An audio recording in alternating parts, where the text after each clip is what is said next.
Hello friends, welcome back to our channel Kalam Academy.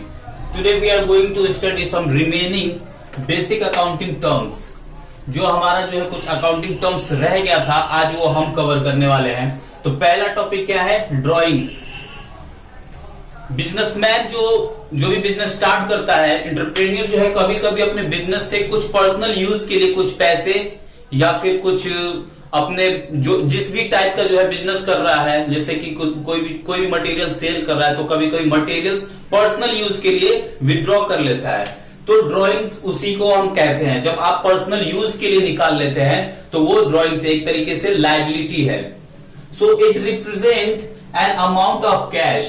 अगर cash में आप withdraw किए हैं बिजनेस से तो उसको कैश में, उसको drawing. Goods or any other assets which the owner withdraws from business for his personal or her personal use। यानी जो है बिजनेसमैन अपने बिजनेस से कुछ पर्सनल यूज के लिए कैश निकाल ले या फिर गुड्स निकाल ले, कोई माल परचेज किया हो और उसको अपने पर्सनल यूज के लिए कभी यूज कर ले, या फिर बिजनेस से कुछ कैश अपने पर्सनल यूज के लिए निकाल ले, तो उसे हम क्या कहते हैं? ड्राइंग्स कहते हैं। उसके बाद से आते हैं नेटवर्थ। नेटवर्थ किसे कहते हैं ये देखते हैं। It represent excess of total assets, excess of total assets over total liability of the business. यानी जो है आपकी जो लायबिलिटी है, बिजनेस का जो लायबिलिटी है, उससे ज्यादा आपका बिजनेस का संपत्ति हो, असेट्स हो। देख सकते हैं represent excess of total asset, यानी excess of total assets over liability, liability से ज्यादा आपके पास आपके बिजनेस में संपत्ति हो, तो उसको क्या कहते हैं? नेटवर्थ। उसके बाद आते हैं non current investment. Non current investment क्या होता है? जो कोई भी मान लीजिए कि आपने कहीं जो है कुछ पैसे इन्वेस्ट किए हैं, तो वो यानी जो है 1 साल से ज्यादा जो है आप उस अमाउंट को इन्वेस्ट नहीं किए है, यानी 1 साल के अंदर के लिए ही आपने इन्वेस्ट किया है। That should not be more than 1 year। तो अगला है non current investment. Non current investment यानी नॉन नहीं है, करेंट इन्वेस्टमेंट। करेंट इन्वेस्टमेंट जो 1 साल के अंदर के लिए इन्वेस्ट किया जाए, लेकिन और नॉन करेंट इन्वेस्टमेंट 1 साल से ज्यादा, यानी 4 साल, 5 साल, 10 साल के लिए अगर जो है आपने किसी कंपनी में या फिर कहीं कुछ पैसे इन्वेस्ट किए हैं, तो उसको नॉन करेंट इन्वेस्टमेंट कहते हैं। आप देख सकते हैं It is that investment which are invested for more than 1 year। 1 साल से ज्यादा अगर आपने जो है कुछ पैसे इन्वेस्ट किए हैं कहीं, तो उसको क्या कहते हैं? Non current investment. अब हम अपना अगला देखते हैं। So now we are going to study current investment। current investment क्या कहलाता है वो देखते हैं। It is that investment which are invested up to 1 year। यानी जो है ऐसा इन्वेस्टमेंट जो 1 साल तक जो है इन्वेस्ट किया जाए, उसको करंट इन्वेस्टमेंट कहते हैं। 1 साल से ज्यादा ना हो, 1 साल से ज्यादा हो जाएगा सो वो उसको क्या बोलेंगे? नॉन करंट इन्वेस्टमेंट बोलेंगे। तो करंट इन्वेस्टमेंट क्या होगा? जो 1 साल से नीचे, और नॉन करंट इन्वेस्टमेंट 1 साल से ऊपर, 1 साल से ज्यादा, यानी 4 साल, 5 साल, 10 साल। डेटर्स। डेटर्स क्या कहलाता है? आइए ये देखते हैं। डेटर्स एक तरीके से संपत्ति है, करंट असेट्स है बिजनेस का। It is a person who purchase some goods from the business on the credit basis. यानी डेटर्स किसे कहते हैं? यानी आप एक तरीके से सेलर है, आपने किसी को माल बेचा। कैसे बेचा? उधार पे बेचा। तो वो जो जिस पर्सन को आपने माल बेचा है वो हमारा डेटर कहलाएगा, क्योंकि उसने उधार माल खरीदा है। It is a person who purchase, जिसने खरीदा गुड्स खरीदा कहां से? बिजनेस से। On credit basis, credit basis यानी उधार बेसिस पे माल खरीदा। लाइक सन्ड्री डेटर्स, हमारे पास सन्ड्री डेटर्स है, वो करंट असेट्स कहलाएगा। सॉरी, और ट्रेड डेटर्स यानी जो है बिजनेस का जो है डेटर्स। ट्रेड रिसीवेबल, यानी ट्रेड रिसीवेबल क्या? पैसे, अगर आपने माल उधार बेचा है तो पैसे पाना है, ट्रेड रिसीवेबल, पैसे पाना है हमें।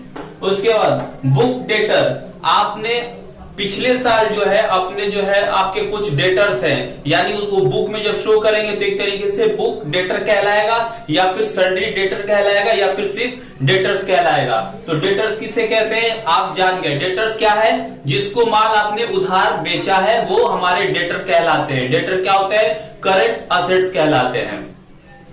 तो अब हम बात करते हैं क्रेडिटर्स। क्रेडिटर्स किसे कहते हैं वो देखते हैं। It is a person from whom you purchase some goods or borrowed money from him, यानी ये वो उसे कहते हैं कि जिससे आपने जो है कुछ पैसे उधार लिए या फिर जो है आपने कुछ गुड्स परचेज किए ऑन क्रेडिट बेसिस, यानी आपने परचेज किया, जिससे परचेज किया वो हमारा क्रेडिटर्स कहलाएगा। और क्रेडिटर्स क्या होते हैं, करंट लायबिलिटी होते हैं बिजनेस के। तो it is a person from whom you purchase some goods or borrowed money from him or money payable to supplier, यानी जो है सप्लायर, जिससे आपने माल लिया वो आपको माल सप्लाई करता है तो आपका सप्लायर हो जाएगा। तो आपने क्रेडिट बेसिस पे खरीदा, so that person will be treated as creditor. अब आते हैं कैपिटल एक्सपेंडिचर। कैपिटल एक्सपेंडिचर क्या होता है वो देखिए। This represent expenditure incurred for the purpose of acquiring of fix assets. Business में जब आप कोई असेट्स खरीदते हैं, फिक्स असेट्स या कोई भी संपत्ति ऐसा खरीदिए बिजनेस के यूज के लिए, that should be usable for more than 1 year, यानी वो लॉन्ग टाइम के लिए जो है आपने कोई भी जो है असेट्स खरीदा है, फिक्स असेट, उसे हम क्या कहते हैं, कैपिटल एक्सपेंडिचर। आपने जो है अपने बिजनेस में कुछ फर्नीचर लगवाया है अपने बिल्डिंग में, तो वो भी आपका कैपिटल एक्सपेंडिचर। लाइक मशीन हो गया, आपके बिजनेस में मशीन चल रहा था, अचानक से मशीन खराब हो गया तो आपने एक नया मशीन लगवाया, तो वो क्या हो जाएगा, fix asset. So that will be treated as capital expenditure. Now revenue expenditure. Revenue expenditure किसे कहते हैं ये देखते हैं। This represent expenditure incurred to earn revenue of the current period, यानी जो है रेवेन्यू एक्सपेंडिचर इस काम में खर्च करना, ऐसे काम में खर्च करना जो बिजनेस को अर्न करने में जो है सहायता हासिल हो। एक तरीके से जब आप बिजनेस चलाते हैं तो कुछ पैसे जो है बिजनेस को रन करने के लिए जो है खर्च किए जाते हैं। जैसे कि आपने बिजनेस चलाने के लिए क्या किया, एम्प्लॉय रखा, जब आपने एम्प्लॉय रखा तो उसको आप सैलरी पे करेंगे, तो वो क्या कहलाएगा, रेवेन्यू एक्सपेंडिचर।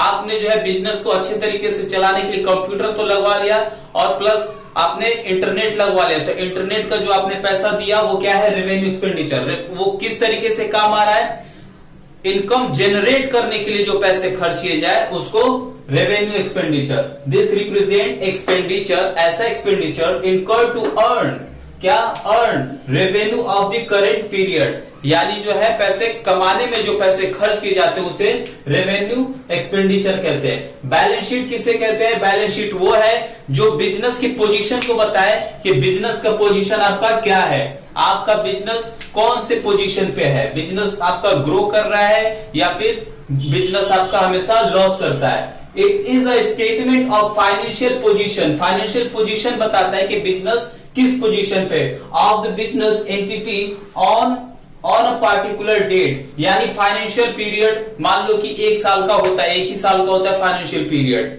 तो 1 साल के अंदर आपके बिजनेस का क्या पोजीशन है, आपका बिजनेस ग्रो किया है कि नहीं किया है, आपके बिजनेस के टोटल असेट्स क्या है, टोटल लायबिलिटी क्या है, आपने बिजनेस में क्या कमाया क्या खोया, तो वो बैलेंस शीट बताता है। Profit and loss or income statement, ये किसे कहते हैं, this account shows revenue earn, ये क्या सोच करता है कि आपने कितना रेवेन्यू अर्न किया by the business and expenses incurred, और आपने बिजनेस को चलाने के लिए क्या क्या खर्च किया बाय द बिजनेस। तो बिजनेस में आपने क्या खर्च किया है और आपके बिजनेस में क्या आया है, कितना कमाया है, कितना खर्च किया है, तो बिजनेस में कितना प्रॉफिट हुआ कितना लॉस हुआ वो किससे पता चलता है, प्रॉफिट एंड लॉस अकाउंट से, और उसको इनकम स्टेटमेंट भी कहा जा सकता है। तो अब हम बात करेंगे ट्रेड डिस्काउंट। ट्रेड डिस्काउंट किसे कहते हैं आइए जानते हैं। It is a discount usually allowed by the wholesaler. Trade discount किसके द्वारा दिया जाता है, होलसेलर को, होलसेलर के द्वारा दिया जाता है, किसको, रिटेल सेलर को, ऑन द लिस्ट प्राइस और इनवॉइस प्राइस। जो भी आपके मटेरियल का प्राइस जो होगा, इनवॉइस प्राइस, उस प्राइस पे जो है रिटेलर को होलसेलर द्वारा ट्रेड डिस्काउंट दिया जाता है। कैश डिस्काउंट किसे कहते हैं? This is allowed to encourage promote payment, यानी जो है कैश डिस्काउंट इसलिए दिया जाता है ताकि जो है हमारा पेमेंट हो सके। इनकरेज करता है पेमेंट के लिए कि उधार न जाए, कैश में ही पेमेंट कर दो। अगर 10,000 रुपए आपका जो है किसी डेटर से पाना है, यानी मैं डेटर हूं और मुझे अपने क्रेडिटर को 10,000 रुपए देने हैं, तो सेटलमेंट क्या होता है कि अगर तुम कैश में पेमेंट करते हो तो 10,000 न दे करके 9,500 रुपए में हमें दे दो, और जो 500 रुपए जो डिस्काउंट हुआ है उसको बुक्स ऑफ अकाउंट में रिकॉर्ड किया जाता है। तो क्या है? This is allowed to encourage और promote payment by the debtors. This has to be recorded in the books of account. जो कैश डिस्काउंट होता है उसको हम बुक्स ऑफ अकाउंट में रिकॉर्ड करते हैं, लेकिन ट्रेड डिस्काउंट को हम बुक्स ऑफ अकाउंट में रिकॉर्ड नहीं करते हैं। तो ये था हमारा आज का टॉपिक। अगर आपको ये बातें समझ में आई तो प्लीज लाइक करें हमारे वीडियो को, और अगर आपको कुछ चीजें नहीं समझ में आया हो, अगर कुछ भी, तो कमेंट बॉक्स में हमें बताएं ताकि हम उसको जो है क्लेरिफाई कर सके। So please, if you are watching on YouTube, then please like our video and subscribe our channel. And if you are watching on Facebook, then please like our page. तब तक के लिए बाय बाय।